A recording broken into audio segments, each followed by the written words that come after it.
Calum, it's been quite a couple of years for you, and if you don't mind, I'd like to take you back to Manifield, I believe it was. Yeah, it was. A couple of years ago when your bowling action was first cited as illegal. And I mean, just for people that don't really understand how the laws of the game apply in this respect, can you describe first of all what was wrong, and secondly how it felt at the time? Yeah, well, in simple terms, your arm's meant to be straight, and you get up to 15 degrees of bend in your arm, and so that's from the elbow. You've from got the elbow yeah. to straighten. You're not allowed to straighten like that, and mine was unfortunately over that allowed 15 degrees, so I had to go away and work at it. But at the time it was pretty horrible. Yeah. I didn't know what was going to happen with my cricket, which as a young cricketer wasn't nice to know. So yeah, it was pretty hard time. That was playing for Scotland, but at the time you were contracted to Warwickshire. Yeah. You know, what sort of process did you undergo? You were working with Alan Donald at that yeah, time. Well, that actually made it slightly easier knowing I was going back to one of the best counties in England, working with one of the greatest bowlers of all time.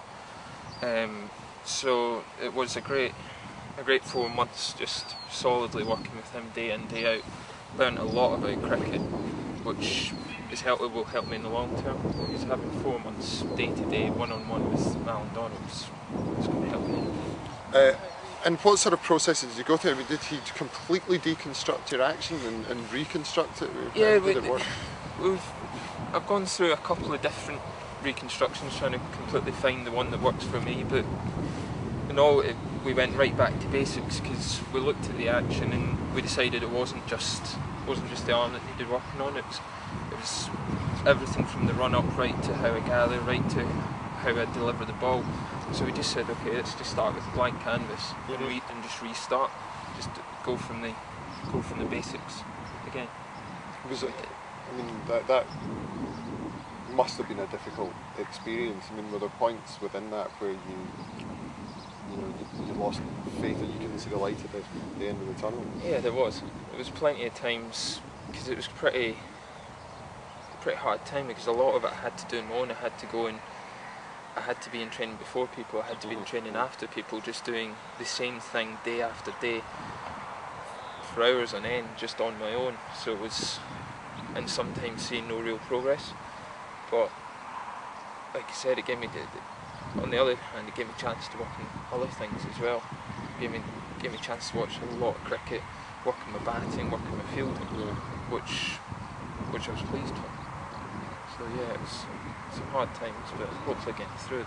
Do you feel that process has made you a better all-round cricketer?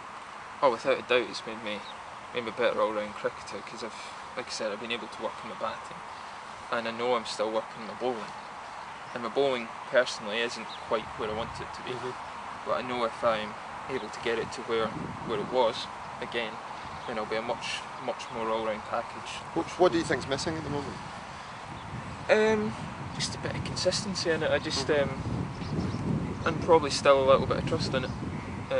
There's a little bit of me that still has to just completely trust myself again. As you can imagine, getting told that your action's illegal, it's quite hard then to, every time I bowl, I think about it. Yeah. Whereas that's not what you want to be. You want to be just completely open-minded and just be competing. Whereas sometimes I lose sight of that just when I'm bowling. I think too much of my action.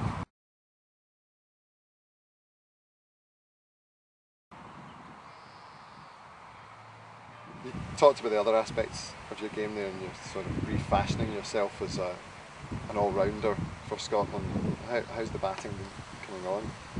Well, the batting's probably progressed quicker than the bowling, which is weird, because I've probably spent less time doing the technical side of it.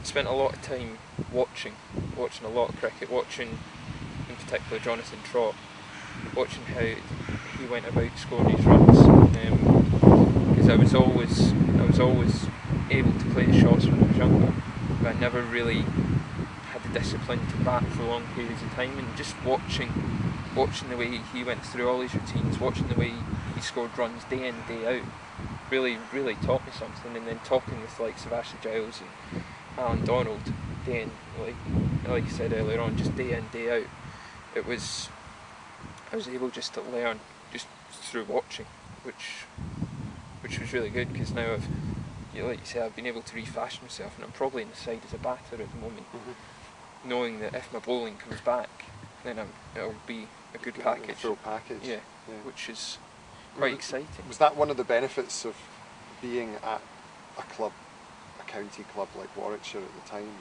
having those people, you know, of such stature around you? Yeah, it would be one of the benefits, in being able to see cricket, seeing competitive cricket each day, because obviously we train three times a week and play Saturday, Sunday, but it's not the same as seeing the quality of a Trot or the other great players, Kitchener Gothic, somebody like that in county cricket, seeing them bat every day or something like that.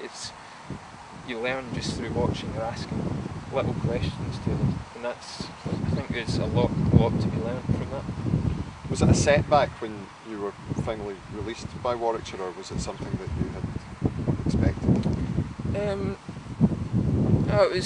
It was a huge setback. I didn't want to leave, because obviously I'd been there since I was 17 on a couple of youth contracts, and then obviously in the full staff, so I didn't want to leave, but I was probably wasn't quite ready for first class cricket as a batter or as a bowler at that stage, so I understand why they let me go. But it was a bit, I would have liked another year to see with all the work they'd done with me, to see if it would have progressed, but no, I've only got good things to say about my time there. Looking forward to this week's ODIs against Ireland and Sri Lanka. Obviously it's going to be exciting to be playing a team like Sri Lanka. They're an entertaining team, but as a measure of how far Scotland have come and where they are at the moment, possibly the more important game is the Ireland game. I mean, how are you previewing both matches in your own mind? Well, I think we're all looking forward to the challenge. Playing probably the top associate nation at the moment. We also had 2 good results against Holland last week or the week before. So we're trying to build on that and prove that we should be competing at that level again. So obviously we haven't been there for a couple of years, but I think we're getting back there. The 2 games last week showed that we can compete again at that level, and hopefully we put out a good showing and hopefully beat them. And the Sri Lanka game, just a sense of excitement and enjoyment, I suppose. Well, it's such a good one day side. I think they've been in the last 3 World Cup finals, so they're obviously a very, very good side, so that'll just be a day to enjoy, a good experience, seeing a couple of the greatest players of the game at the moment. Have you been watching the ODI series against England? Yeah, when I've had a chance to watch the end yesterday, it was a good end to a good series, I thought. Hopefully it shows when you might have a chance. It just depends which Sri Lanka team turns up, I suppose. You can have the Sri Lanka team that gets skittled for 150, or you can have the Sri Lanka team that goes on to, score up 300, 340, 350. I think we know what team we want to see, don't we? They're obviously a very exciting bunch, and again, it's looking forward to seeing guys like Dilshan, Sangakkara, Jayawardene, and hopefully Malinga if he plays. Putting yourself up against these guys, it's a real challenge that you don't get every day, so it should be good fun.